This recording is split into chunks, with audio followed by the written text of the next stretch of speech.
SVP institute government exam channel पर आप सभी का स्वागत है। तो जैसे कि हमने एक शॉर्ट अपलोड किया था जिसमें मैंने DSSB वैकेंसी के बारे में बताया था, तो जिसमें मैंने थोड़ी सी ही इन्फॉर्मेशन बताई थी। तो Delhi subordinate service selection board की तरफ से एमटीएस में काफ़ी बच्चों के लिए मतलब सीटें आई हैं, वैकेंसी रिलीज़ हुई है, जिसमें पीडब्ल्यूडी कैंडिडेट्स भी अप्लाई कर सकते हैं।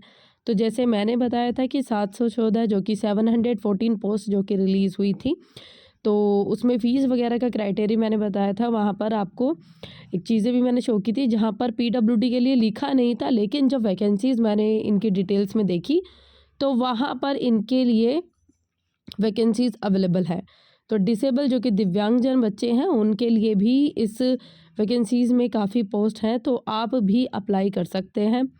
ज़्यादा कोई क्वालिफ़िकेशन नहीं है, 10th लेवल के बेसिस पे ये एग्ज़ाम रहेगा और ज़्यादा मतलब इतना 10th लेवल के बेसिस पे रहेगा तो कुछ इतना ज़्यादा डिफ़िकल्ट एग्ज़ाम भी नहीं है, काफ़ी अच्छी पोस्ट इसमें रहेंगी। ठीक है? तो अंत तक इस वीडियो को ज़रूर देखिएगा। हमने बिना वेस्ट किए टाइम को वीडियो स्टार्ट की है। ठीक है? तो आप इस वीडियो को अंत तक देखिएगा, आपकी इस वीडियो के माध्यम से काफ़ी मदद होगी, जहाँ आपको काफ़ी जानकारी मिलेगी कि कौन-कौन से डिपार्टमेंट है जहाँ पर आपका सिलेक्शन होगा और प्रोसेस क्या है और फॉर्म भरते हुए किन बातों का ध्यान देना है। ठीक है? और वीडियो पसंद आए तो लाइक ज़रूर कर जाइएगा हमारी इस वीडियो को, और जो भी डिसेबल कैंडिडेट हैं उनको ये वीडियो चैनल एसवीपी इंस्टीट्यूट और SVP institute government exam channel ज़रूर रिकमेंड कीजिएगा, ताकि डिसेबल जो कि पीडब्ल्यूडी कैंडिडेट्स हैं उनकी हेल्प हो सके इन इन्फॉर्मेशन की वजह से। तो हम स्टार्ट करते हैं। जैसे कि आप आगे स्क्रीनशॉट जो कि हमने पीडीएफ ये ऑन की हुई है, इस पीडीएफ में आप देख सकते हैं कि नेम ऑफ द पोस्ट जो कि एमटीएस की जो पोस्ट है, यहाँ पर डिपार्टमेंट्स हैं। तो कौन कौन से डिपार्टमेंट्स हैं जिसमें आपके देख सकते हैं कि कौन कौन सी कैटेगरी में कितनी कितनी वैकेंसीज अवेलेबल है। तो एमटीएस के ये 12 डिपार्टमेंट्स हैं जहाँ पर वैकेंसीज अवेलेबल है, और सारे पीडब्ल्यूडी बच्चे ये सभी डिपार्टमेंट्स में आपके लिए वैकेंसीज अवेलेबल नहीं है। कुछ एक दो डिपार्टमेंट है जहाँ पर आपके लिए सीट्स अवेलेबल नहीं है, तो उसको ध्यान से भरिएगा। ठीक है? जैसे अभी तो आप फॉर्म फिल कर रहे हो, तो फॉर्म फिल करोगे तो वहाँ पर ध्यान से फॉर्म फिल कीजिएगा। अपनी कैटेगरी को मतलब स्क्राइब चाहते हो या फिर जो डिसेबिलिटी है उसको जब आप फिल करो तो ध्यान से अच्छे से फिल कीजिएगा, जो भी आपकी डिसेबिलिटी है, क्योंकि इनमें स्पेशली लिखा गया है कि अगर आप किसी भी तरीके की मिस्टेक करेंगे तो बाद में आपको चेंज करने का मतलब उसको ठीक करने का ऑप्शन नहीं मिलेगा, ये भी लिखा हुआ है इसमें।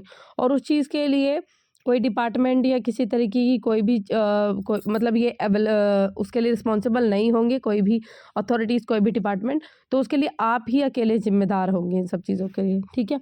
तो ध्यान से भरिएगा और उनको फिल कीजिएगा जहाँ पर आपकी वैकेंसीज़ है ना? तो उसको ध्यान से रखिएगा। जैसे कि आप देख सकते हैं, excise entertainment luxury tax department, यहाँ पर पीडब्ल्यूडी बच्चों के लिए 2 वैकेंसीज़ अवेलेबल है। बाकी टोटल 714 वैकेंसीज़ है सभी के लिए। पीडब्ल्यूडी के लिए टोटल 33 है। लेबर डिपार्टमेंट में आपके लिए 4 वैकेंसीज़ अवेलेबल है, और जो कि ड्रग्स कंट्रोल डिपार्टमेंट है उसमें आपके लिए वैकेंसीज़ अवेलेबल नहीं है। ना ही डिपार्टमेंट ऑफ अर्बन डेवलपमेंट में, ना ही पब्लिक ग्रीवेंसेस डिपार्टमेंट में। देन आ जाता है एनसीसी डिपार्टमेंट, जहाँ पर 4 वैकेंसीज अवेलेबल है। Then register cooperative societies 1 vacancy available है। Then general administrative department 4 vacancies available है। देन ऑफिस ऑफ लोकायुक्त, यहाँ पर एक भी नहीं है। देन डेवलपमेंट डिपार्टमेंट में 12 वैकेंसीज अवेलेबल है। Department of food supplies and consumer affairs 6 vacancies available है। बाकी साहित्य कला परिषद में एक भी वैकेंसी अवेलेबल नहीं है।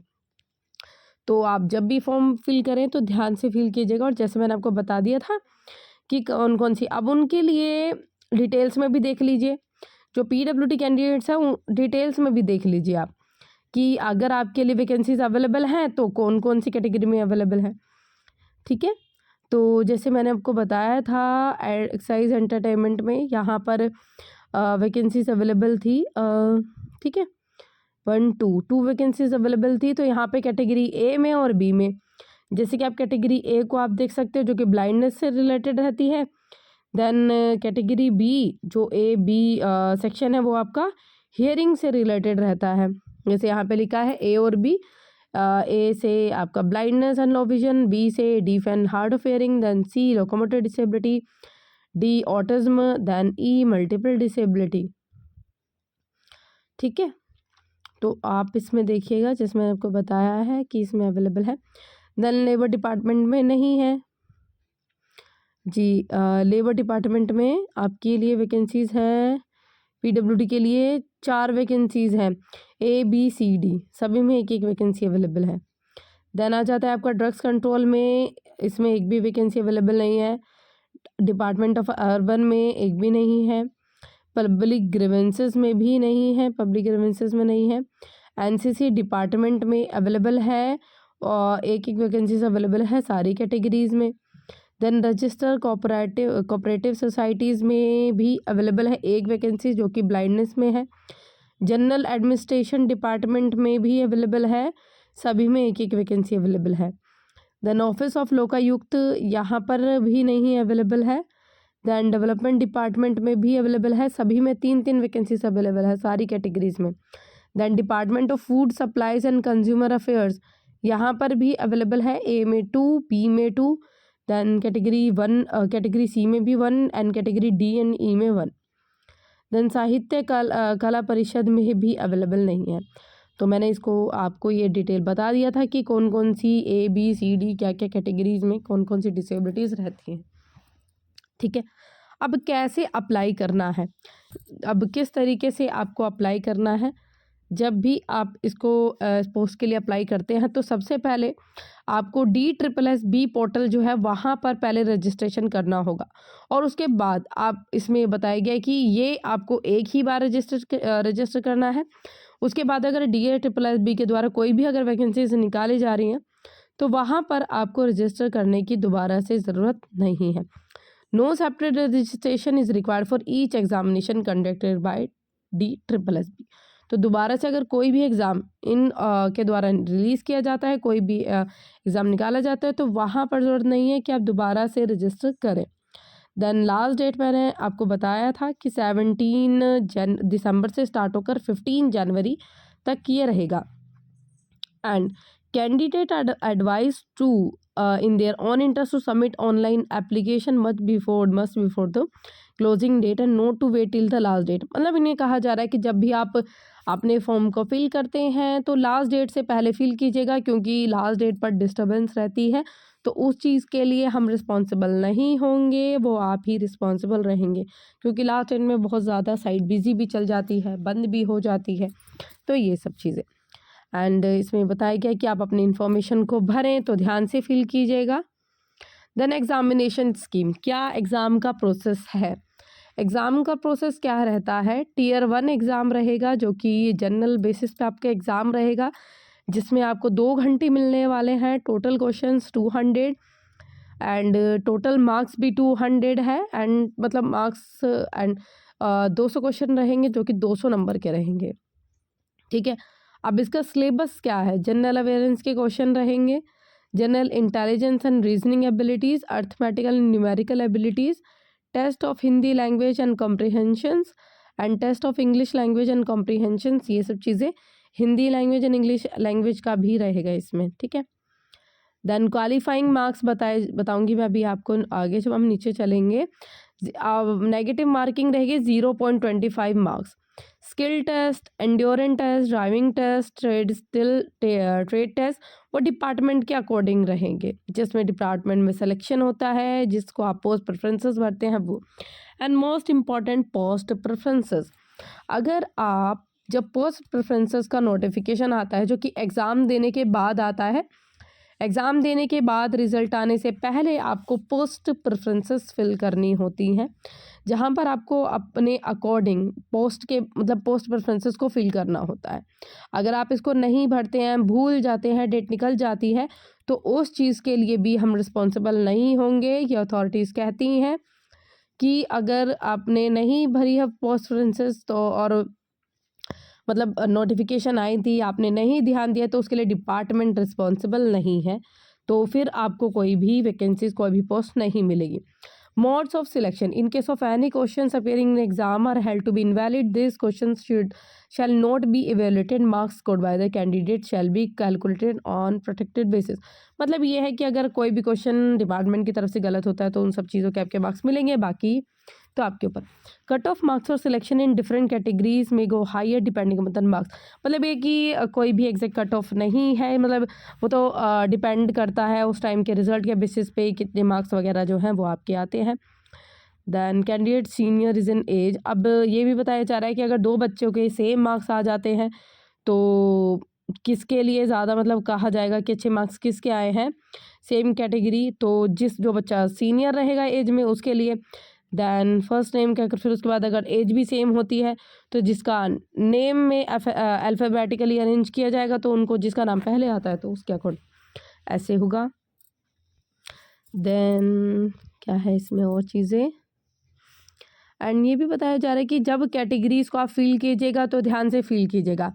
एंड ये भी बताया जा रहा है कि अगर मानो जो कि रिज़र्व कैटेगरी है, अगर रिज़र्व कैटेगरी बहुत अच्छे मार्क्स ले आती है जो कि नॉर्मल बच्चे के कंपैरिजन में बहुत अच्छे हैं, ठीक है, जनरल बच्चे के जैसे ही मार्क्स ले आते हैं नॉर्मल बच्चे के जैसे, जो कि रिज़र्व कैटेगरी, तो उसको रिज़र्व बच्चे की सीट नहीं अलॉट होगी, उसको सीट जो कि नॉर्मल बच्चों के लिए थी ना उसी में से सीट मिलेगी।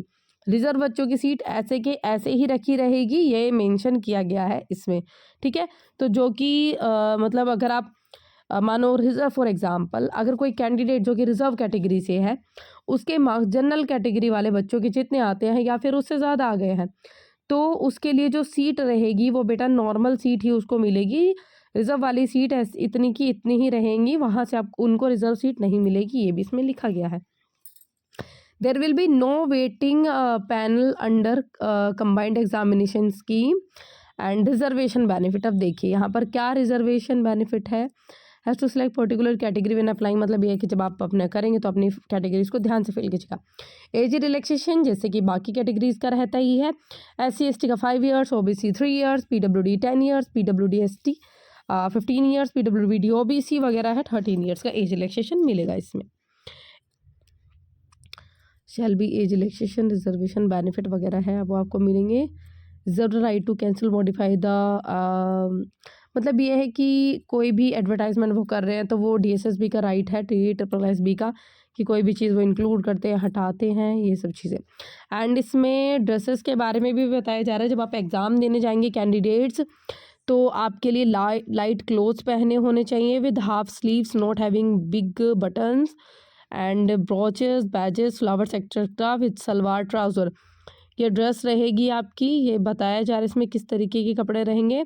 Sleeper sandals with low heels, shoes are not allowed, जूते अलाउड नहीं है, चप्पलें पहनी जाएंगी, सैंडल्स वगैरह विद लो हील्स। ओके, तो जहाँ तक है जितनी इन्फॉर्मेशन एग्ज़ाम से रिलेटेड थी वो मैंने आपको सभी बता दिया है, और कुछ इसमें फॉर्म में नहीं, PDF जो थी उसमें इसमें और भी कोई चीज़ें मेंशन नहीं की गई है, ठीक है। तो आप इस एग्ज़ाम को फील कीजिएगा, बहुत ही अच्छा एग्ज़ाम है। एंड सैलरी पैकेज भी इसका सैलरी पैकेज रहेगा, इसमें बताया जा रहा है कि आपके लिए जैसे कि 18,000 से लेके 56,900 तक बताया जा रहा है, ठीक है। एंड इसेंशियली एजुकेशन क्वालिफिकेशन बताया था, पास फ्रॉम रिकॉग्नाइज बोर्ड वगैरह 10th लेवल का एग्ज़ाम है, तो बहुत अच्छा एग्ज़ाम है, आप इसको फील कर सकते हैं। 714 पोस्ट हैं। तो अगर वीडियो पसंद आई है तो वीडियो को लाइक कीजिएगा, चैनल को कीजिएगा सब्सक्राइब, इसी तरह की इन्फॉर्मेशन के लिए हमारे चैनल को कीजिएगा सब्सक्राइब, और इस वीडियो से रिलेटेड कोई डाउट हो तो कमेंट सेक्शन में मेंशन कर दीजिएगा, ठीक है। और सपोर्ट कीजिए चैनल को ताकि इसी तरीके की और वीडियोस हम बनाएं। तो सैलरी पैकेज वगैरह भी आप देख लीजिएगा, अच्छा है, और ज़रूर इस पोस्ट को फिल कीजिए, 10th लेवल के बेसिस का एग्ज़ाम है एंड अच्छी खासी पोस्ट है इसमें। ओके, धन्यवाद अंत तक वीडियो देखने के लिए।